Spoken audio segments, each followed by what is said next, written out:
tua ataupun berbagai stakeholders lainnya dan bukan melalui instansi militer. Ya ampun mas kan dapil sini, mendingan turun deh mas, mendingan lihat deh langsung deh daripada mas berwacana. Nah yang mas maksud tuh yang pro kontra kekhawatiran tuh orang tua yang mana mas? Ini orang tuanya nitipin semua, seneng dititipin di sini. Nah gini deh mas, ini kan ada yang mau masuk lagi 30, kita bagi 2 aja deh mas. Mas 15, saya 15. Yang 15 dengan cara mas, yang 15 kita lanjutkan dengan cara kita dibina di barak militer. Yuk, om jangan tantangin. Lebih baik action mas daripada terus kita bikin wacana, ya. Inilah contoh-contoh wakil rakyat pengecut. Wakil rakyat yang tidak berpihak kepada rakyatnya. Wakil rakyat yang hanya duduk manis dalam ruangan ber-AC. Wakil rakyat yang hanya mau berkuar-kuar, tidak pernah tahu realita yang sesungguhnya terjadi di Provinsi Jawa Barat ini. Farel Bramasta adalah salah satu bukti bahwa wakil rakyat ini tidak mampu untuk bekerja. Dia hanya mampu untuk berkuar-kuar, menebarkan narasi yang hanya menimbulkan kegaduhan di Provinsi Jawa Barat dan Indonesia. Assalamualaikum warahmatullahi wabarakatuh. Salam Om Swastiastu. Namo Buddhaya, salam kebajikan dan salam sejahtera untuk kita semua. Pemirsa sekalian, saya sangat setuju dengan buah pikiran yang begitu berlian yang disampaikan oleh Bupati Purwakarta, Om Zain. Terus terang, ini adalah tamparan keras yang ditujukan kepada wakil rakyat yang bernama Farel Bramasta, yang hari ini duduk di Komisi 10 DPR RI. Beliau ini diutus atau dipilih oleh masyarakat dari Provinsi Jawa Barat. Tetapi sangat lucu ketika bila pada akhirnya wacana atau narasi yang dia bangun tidak berpihak kepada masyarakat Jawa Barat itu. Di mana kira-kira logika akal sehat dari seorang Farel Bramasta ini? Di mana kira-kira hati nurani dari seorang wakil rakyat yang sesungguhnya harus berpihak kepada masyarakat Jawa Barat? Inilah bukti nyata bahwa wakil rakyat yang banyak bernyinyir, yang banyak berkuar-kuar, yang banyak berkomentar, yang menolak kebijakan dari Kang Deddy Mulyadi, itu adalah wakil rakyat atau kaum-kaum elit yang sedang cari panggung, yang sedang cari popularitas, yang pada akhirnya kita sebagai masyarakat pun tahu bahwa ternyata beginilah kualitas dari seorang wakil rakyat yang punya sifat, yang punya karakter pengecut, yang punya mental pecundang. Dan ini menjadi catatan penting untuk seluruh masyarakat Jawa Barat, agar ke depan jangan pernah lagi memberikan ruang dan tempat kepada sosok-sosok wakil rakyat yang hanya tahu berkuar-kuar tanpa pernah mempersembahkan aksi nyata kepada rakyatnya. Mari kita simak lagi nyinyiran atau bacotan yang datang dari wakil rakyat juga. Dan kali ini datang dari Ono Surono yang adalah anggota DPRD Provinsi Jawa Barat dari fraksi PDI Perjuangan. Inilah cuplikan video selengkapnya. Assalamualaikum warahmatullahi wabarakatuh. Sampurasun, Wilujeng Enjing, wargi Jawa Barat. Musrenbang yang beberapa hari yang lalu dilaksanakan di Cirebon untuk membahas program 2026, menurut saya itu hanya seremonial, karena tidak mungkin membahas detail terkait dengan program-program tersebut yang hanya membutuhkan waktu 1-2 jam saja, yang lebih banyak mendengarkan pidato dari Gubernur Jawa Barat Kang Deddy Mulyadi yang malahan menyindir DPRD Provinsi Jawa Barat karena tidak perlu katanya membahas dengan DPRD karena akan lama, panjang dan sebagainya. Ya memang saya pun tidak tertarik untuk mendiskusikan ya 2026 karena saya lebih penting ingin mendiskusikan yang 2025, di mana bupati wali kota se-Jawa Barat pasti merasa terbebani dengan dicoretnya 1,7 triliun bantuan keuangan untuk kabupaten kota se-Jawa Barat yang hanya menyisakan 500 miliar saja, dan itu pun untuk program bantuan jaminan kesehatan untuk para pekerja. Banyak sekali program-program yang dicoret. Nah, sehingga saya lebih fokus membahas 2025. Saya ingin mengembalikan 1,7 triliun tersebut yang sudah dibahas panjang oleh Pak Gubernur B. Mahmudin dengan DPRD periode yang lalu. Kita harus hormati betul, dan pasti program-program prioritas itu sesuai dengan program prioritas yang dicanangkan oleh pemerintah pusat.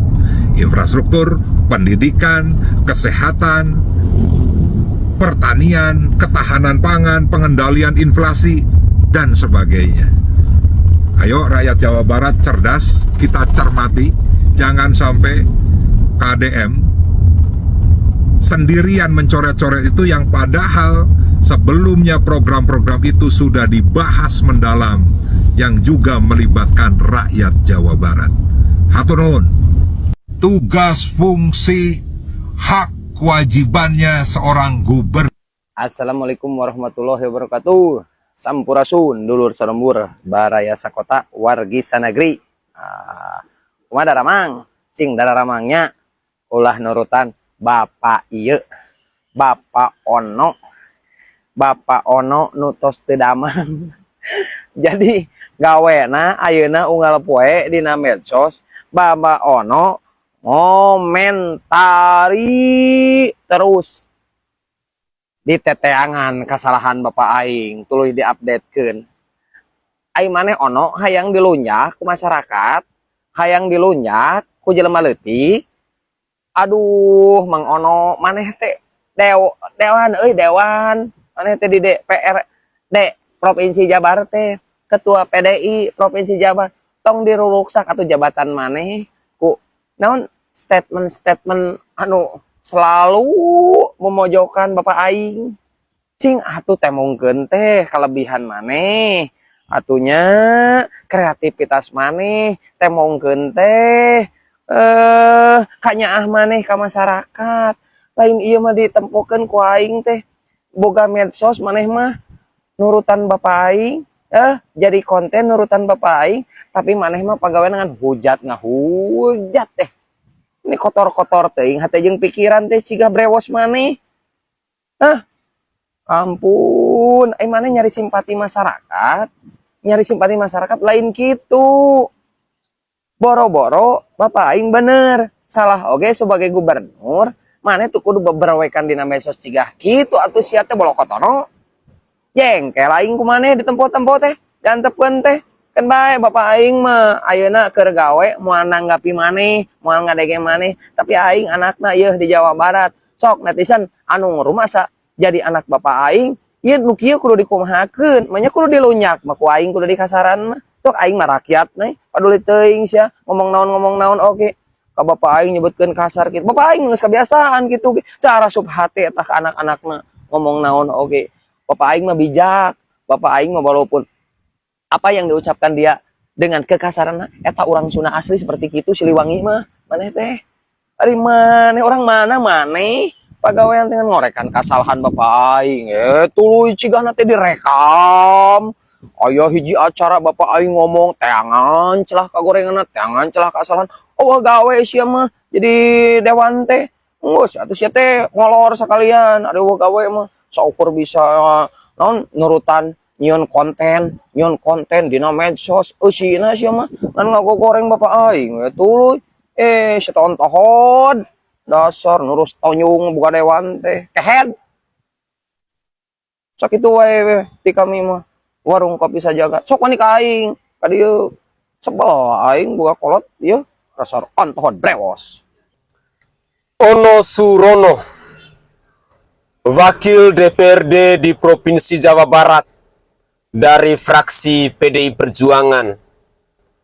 Saya sebagai rakyat jelata, saya hanya mau katakan rakyat sudah muak dengan bacotan-bacotan, dengan nyinyiran-nyinyiran Anda. Percaya atau tidak percaya, kalau orang-orang, kalau kader-kader dari PDI Perjuangan hari ini kerjanya cuma nyinyir kepada pemerintah, cuma berkoar-koar, cuma bacot di media sosial, percayalah, 2029 PDI Perjuangan akan semakin nyungsep. Ini suara dari rakyat jelata. Dengan tegas saya mau katakan bahwa rakyat sudah muak dengan bacotan yang keluar dari mulutnya Ono Surono. Untuk masyarakat Jawa Barat, saya mau tanya, kalian semua lebih percaya Kang Deddy Mulyadi ataukah si Ono Surono ini? Sekali lagi saya mau tantang, saya bukan masyarakat Jawa Barat. Saya masyarakat dari Provinsi Nusa Tenggara Timur. Tetapi saya mau tantang kalian. Kalian lebih percaya kepada Ono Surono ataukah kepada Kang Deddy Mulyadi? Saya sangat yakin dan percaya bahwa 99,99% masyarakat akan katakan bahwa kami lebih percaya pada Kang Deddy Mulyadi yang adalah Gubernur Jawa Barat itu. Wajar saja orang-orang PDIP di Provinsi Jawa Barat ini dinilai adalah orang-orang yang tidak berguna. PDIP dinilai partai yang tidak berguna. Malu sesungguhnya ketika kita melihat komentar-komentar pedas yang datang dari netizen. Saya tidak mengerti si Ono Surono ini. Hampir setiap hari, hampir setiap waktu, dia selalu nyinyir dengan segala kebijakan, dengan segala gebrakan, dengan segala keputusan yang dilakukan oleh Kang Deddy Mulyadi. Poin yang kedua, untuk seluruh masyarakat Jawa Barat, bahkan untuk seluruh masyarakat Indonesia, saya mau katakan bahwa kenapa si Ono Surono ini protes? Yang dulunya 1,7 triliun, sekarang tinggal 500 miliar. Apakah kalian tahu alasannya? Karena yang dia cari adalah fee-nya. Karena setiap DPR melakukan rapat, melakukan kajian, melakukan observasi, melakukan pengamatan dan lain sebagainya, itu semua wakil rakyat yang dulu berkoar-koar itu dapat uang. Uang itu dari rakyat yang bayar. Pajak rakyat yang mereka ambil. Sehingga saya mau katakan dengan tegas bahwa hari ini rakyat sudah cerdas, rakyat sudah kritis. Stoplah kalian-kalian yang adalah wakil rakyat yang selalu melakukan mafia-mafia demi kepentingan perut kalian sendiri. Jangan heran bila pada akhirnya Kang Deddy Mulyadi yang adalah Gubernur Jawa Barat ini melakukan efisiensi besar-besaran. Dari 1,7 triliun, sisa tinggal 500 miliar rupiah. Kang Deddy Mulyadi adalah pribadi yang berpihak kepada rakyat. Adalah pemimpin yang lebih mengutamakan rakyat daripada kalian-kalian yang adalah wakil rakyat itu yang dibayar oleh rakyat. Sesungguhnya ini adalah bahan introspeksi diri untuk kalian-kalian yang adalah wakil rakyat, yang dipilih oleh rakyat, yang dipercayai oleh rakyat. Bukannya untuk menyampaikan aspirasi ataupun berpihak kepada rakyat, tetapi kalian lebih berpihak untuk kepada partai politik Anda. Lebih berpihak kepada golongan Anda. Lebih berpihak kepada isi perut Anda sendiri. Sehingga Anda lebih mementingkan keluarga Anda, kelompok Anda, dan partai politik Anda. Ampasnya baru kalian persembahkan kepada kami masyarakat Indonesia. Ini adalah bukti nyata. Karena segala keputusan, segala kebijakan yang diambil oleh Kang Deddy Mulyadi hari ini telah membuka mata hati kami semua sebagai rakyat yang selama ini kalian cundangi, yang selama ini kalian bohongi. Camkan itu baik-baik untuk semua kalian yang adalah wakil rakyat itu. tahu diri, tahu malu bahwa kalian itu dibayar oleh rakyat, kalian itu dinafkahi oleh rakyat, mobil dinas yang kalian pakai itu dibayar oleh rakyat. Tahu diri dan sadar diri. Kalau kalian punya otak, mikirlah pakai otak, jangan pakai dengkul. Mari kita simak lagi cuplikan video di season terakhir yang juga datang dari wakil rakyat ini. Banyak TikTok beliau yang akhirnya seolah begitu menyerang. Gaya beliau seperti ini, ada beberapa kewenangan yang akhirnya dilewati oleh beliau. Kami dari DPRD juga tidak pernah diajak ngobrol terkait ini. Ini bagaimana nih ijazah kalau dibagikan nanti diganti oleh Pemda contoh. Terus ini bagaimana study tour? Hanya karena bermuara dari kasus Depok, kecelakaan 11 orang yang meninggal itu siswa, akhirnya mencuat gitu kan. Kita jangan sampai TikTok beliau ini dijadikan dasar hukum. Maka dari itu KDM jangan banci, keluarkan suratnya bahwa ada wisuda dan study tour itu melalui proses panjang, melalui komite sekolah, lembaga mandiri yang beranggotakan orang tua, wali peserta didik dan komunitas sekolah serta tokoh masyarakat yang peduli pendidikan.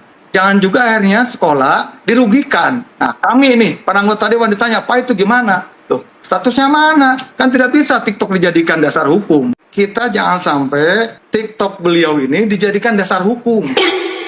Buah.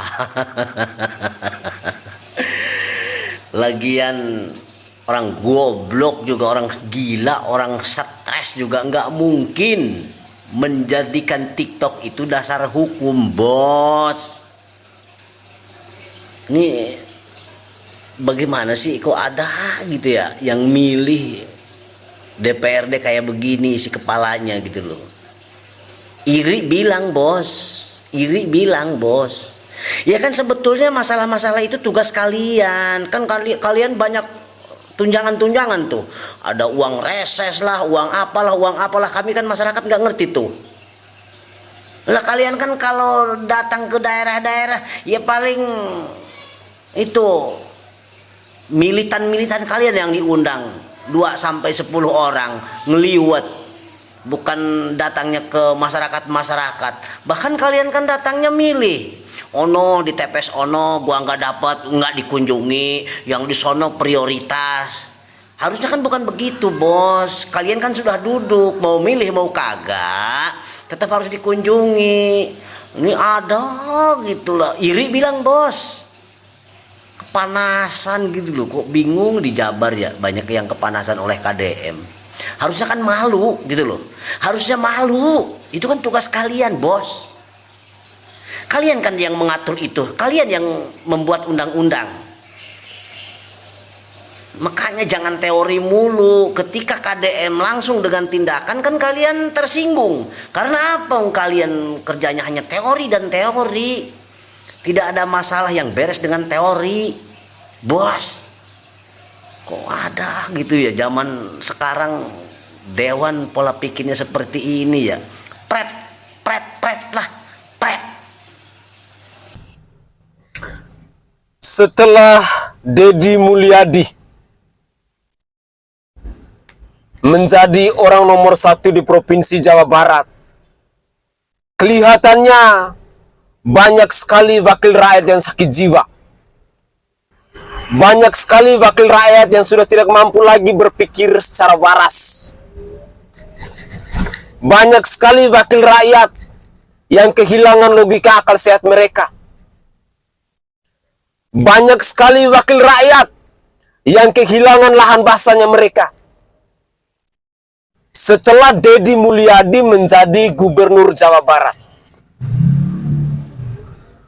Ini merupakan pembuktian bahwa ketika kita melihat wakil rakyat hari ini berkoar-koar menolak segala kebijakan Kang Deddy Mulyadi, memprotes gagasan berlian dari Kang Deddy Mulyadi, membangun narasi untuk mengadu domba gara-gara program-program kerja dari Kang Deddy Mulyadi,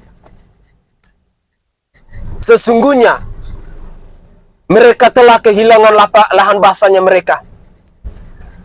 Yang selama ini biasanya duduk pertemuan, kajian, riset, akan mendapatkan pundi-pundi rupiah, dengan cara hanya duduk ongkang-ongkang, bacot doang, lalu menghasilkan uang. Tetapi ketika Jawa Barat dipimpin oleh seorang Deddy Mulyadi, mati kutuklah semua. Banyak pahlawan-pahlawan yang dulunya selalu menyuarakan tentang kebenaran kepada rakyat, hari ini muncul sebagai pahlawan yang datang di siang bolong, omong kosong melompong. Deddy Mulyadi telah membuka tabiat busuk yang selama ini dilakukan oleh wakil rakyat. Adalah fakta yang tak terbantahkan, yang bisa kita pelajari, yang bisa kita saksikan tentang segala kebobrokan, tentang segala kemunafikan, tentang segala mafia yang dilakukan oleh oknum-oknum wakil rakyat. Sehingga ketika Kang Deddy Mulyadi kerjanya satset, selalu memihak kepada rakyat, segala program kerja, segala anggaran beliau lakukan efisiensi besar-besaran, banyak yang kebakaran jenggot. Mampus dah kalian semua. Kami sebagai rakyat akan selalu berpihak kepada orang yang benar. Kami sebagai rakyat akan selalu berpihak kepada pemimpin-pemimpin yang lebih mengutamakan kepentingan umum daripada kepentingan pribadi. Camkan itu baik-baik. Suara saya ini bukan datang dari Provinsi Jawa Barat, tetapi saya adalah orang non-Jawa Barat. Saya sangat yakin dan percaya suara saya ini akan diterima baik oleh masyarakat yang ada di Provinsi Jawa Barat. Karena saya secara pribadi mendukung pemimpin-pemimpin yang berbuat benar, pemimpin-pemimpin yang mau mensejahterakan rakyatnya, pemimpin-pemimpin yang lebih mempersembahkan aksi kerja nyata daripada omong kosong semata. Untuk kalian-kalian yang saat ini duduk sebagai wakil rakyat, dari DPRD di kabupaten, dari DPRD di provinsi, sampai pun di Senayan sana, hati-hati kalian, bahwa hari ini segala kebobrokan, segala kemunafikan, segala bentuk mafia yang selama ini biasa kalian lakukan kepada rakyat, hati-hati. Rakyat hari ini sudah cerdas, rakyat hari ini sudah kritis. Semenjak munculnya Gubernur Jawa Barat Kang Deddy Mulyadi, ada begitu banyak hal yang bisa kami pelajari tentang segala seluk-beluk, tentang segala kemunafikan yang dilakukan oleh wakil rakyat selama ini. Silakan kalian berkoar-koar sampai mulut berbusa. Silakan kalian nyinyir kepada Kang Deddy Mulyadi. Percayalah, Kang Deddy Mulyadi akan didukung oleh orang-orang kecil, oleh rakyat jelata, oleh masyarakat yang tidak punya kepentingan dalam partai politik manapun. Kalian camkan itu baik-baik. Saya Sainai dari Provinsi Nusa Tenggara Timur. Saatnya kita yang rakyat jelata harus berani untuk bersuara. Salam hormat, salam NKRI, dan salam Pancasila untuk kita semua. Buat semua rakyat jelata di mana saja kalian berada, jangan pernah gentar dan jangan pernah takut dalam menyuarakan yang namanya kebenaran. Sekali lagi, jangan pernah takut.